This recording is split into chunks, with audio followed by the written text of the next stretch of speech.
And it's gonna cook until the center is barely set, about 10 minutes. So we are well on our way to frittata happiness. Hi there, it's Amanda, and today I am making a cheesy spinach and artichoke frittata with arugula. And the arugula gets put on top, the spinach goes in, and it's by Sara, Tane. And I am gonna start by cracking a lot of eggs. I've got a 10-inch skillet here. I'm using an enameled cast iron one. Here come the comments on my egg cracking skills, which are not so fine. And I know I can probably do this, should be able to do this with one hand, but I don't really like doing that. Okay, I've got 4, halfway, getting there. I've had a rough day. This feels good. So I like frittata. You know, you just kind of mix it up, get the base set, stick it in the oven. I like that you can eat it at room temperature, you can eat it warm, you can eat it with a salad. You can even put it between bread and call it an egg sandwich if you want. Okay, well, now I gotta wash my hands. Okay, so I've got my eggs, and the next move is going to be to mix them, whisk them together with some things. But to save time, because I am racing to get done so I can go do my Orange Theory class, I am going to start the onions. So I've got a small onion that I have finely diced, and I got 2 tablespoons of butter. So in the meantime, while that heats up, I'm gonna add some sour cream. This is a nice kind of rich frittata. She says you can use yogurt, you can use kind of other things, but she likes the richness of sour cream. Half cup, here we go. It does seem like a lot. Woo, okay. And what am I doing next? Oh, a teaspoon of salt, which again, seems like a generous amount, but I think that's good because you want this to be nice and flavorful. And then we're gonna do some black pepper from the world's loudest pepper grinder. Okay, and then I'm gonna just mix this with a whisk. I haven't really figured out my sophisticated camera setup, as you can tell. I'm probably not supposed to be showing you that one, but I haven't figured out how else to do it. Okay, I'm gonna turn this down. I've got my butter melted over medium heat, and now I'm gonna add my chopped onion. Whoop, there it goes. Okay, we're gonna cook that until it's soft and translucent, and then we're gonna add the spinach, and then stir in the artichoke hearts. Okay, in the meantime, I'm gonna mix in the grated parm, which is about half a cup, I think. Yeah, half a cup of Parmesan happening here.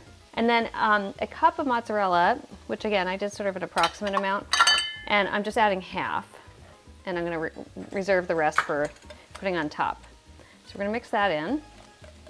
Okay, you can see this is a very lovely, kind of creamy, silky looking mixture. Okay, and then you're gonna use, it says about 5 cups of packed baby spinach.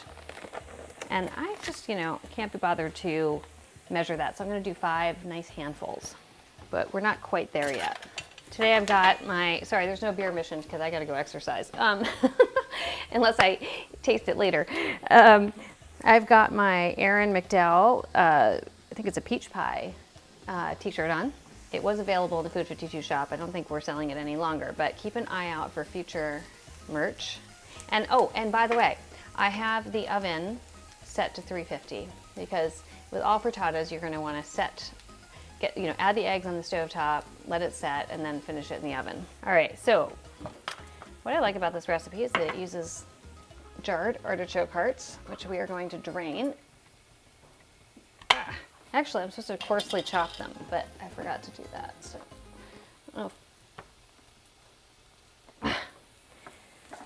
Okay.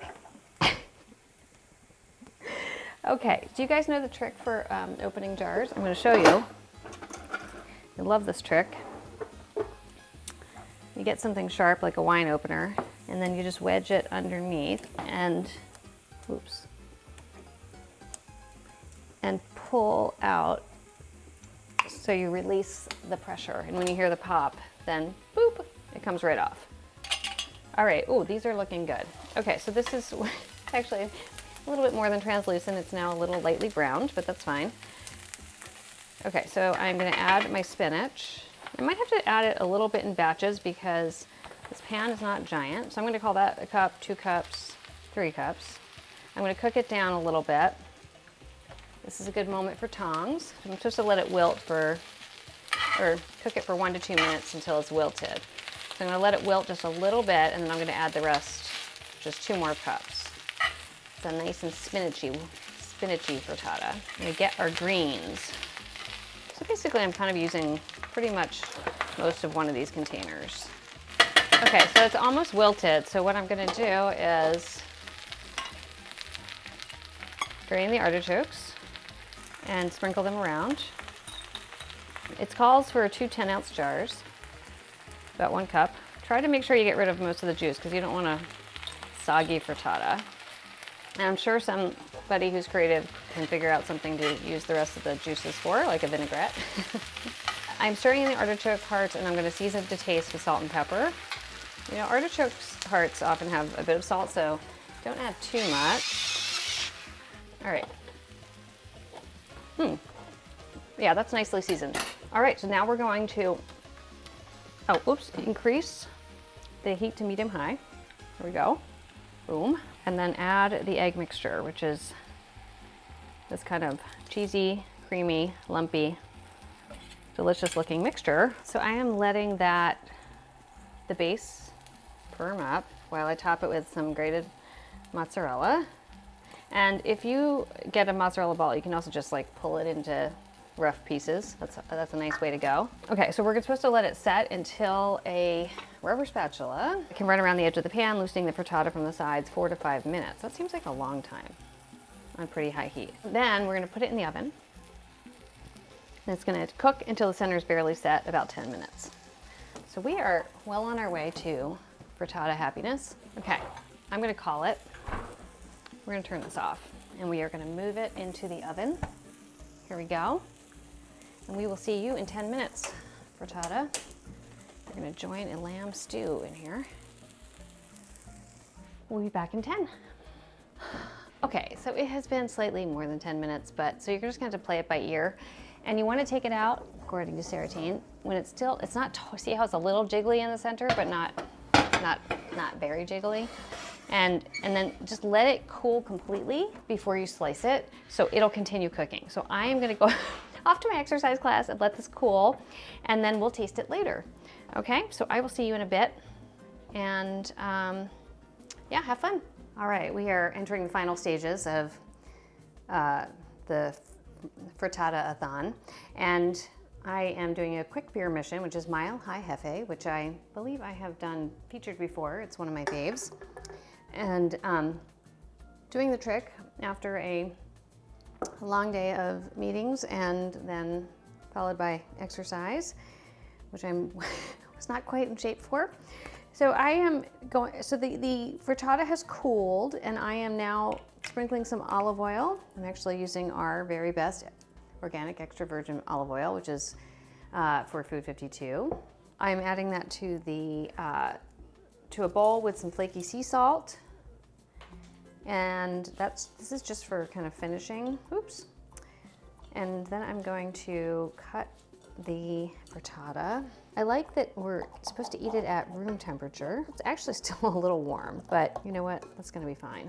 Ooh, that looks really nice. And I like the instruction to take it out of the oven a little bit early, you know, or while it's still a little bit wobbly, and let it cool, because it'll continue cooking. And then what happens is that the egg that was a little loose becomes very custardy. I'm going to do a little bit of salad on top, and I want to show you the dish using my new fancy camera angle. I may hear from our editors. We'll see. I'll do a little turn action, really displaying the goods. Okay, time to taste. I just got a big bite of artichoke because I was too lazy to chop them. So, but it's good though. It's nice. It's nice and it's got a little tang. This is a little bit like frittata flan. It's like a savory frittata flan in the very best way. And I like having the little peppery greens, tuft of peppery greens on top. And I think this would be a fantastic kind of like late dinner, great lunch. I would serve this totally for a brunch though. And that's all I got today. I will see you again soon. Bye.